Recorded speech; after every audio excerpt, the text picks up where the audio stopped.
Now that we've given access to our employees, we're ready to go into the rosters section and assign them to a roster. So click on the rosters icon.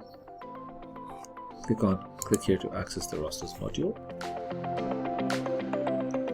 This will give you access to our rosters navigation as well as the rosters dashboard. Before we actually start to create the rosters, we need to go in and set up our employees for the rosters to make sure they all have the correct wage, they all have falling into the right work classifications, as well as they all have a base rate. So I've pre-created some of the employees and I'll go through and fill in the blanks. The first thing we'll do is assign an employee to a work classification. So what that means is it falls under the awards side of things. So let's go into payroll. Let's select manage awards. So I already had created children's services as an award. We have a few other awards in here which you can enable and assign the employees to, dependent on the industry. I'm going to manage awards and we'll hit add staff to award. And what we'll do is we'll add all the employees to the same award, or all the staff to the same award. Once we hit that, it configures the awards for all the staff that is within the rosters module.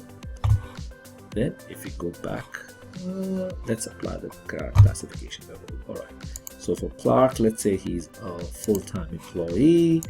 We would say he's a support worker level 2.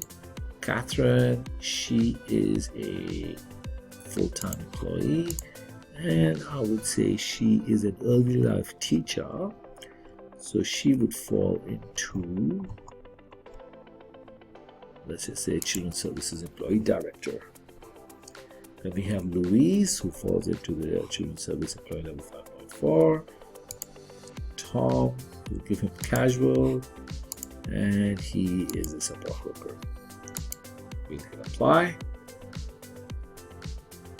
Now those employees have now been added to a classification, as you can see over here, and they also have their base hourly rate adjusted based on the classification. So this is how we add classification awards to an employee. In the next video, I'll show you how to assign them to a roster.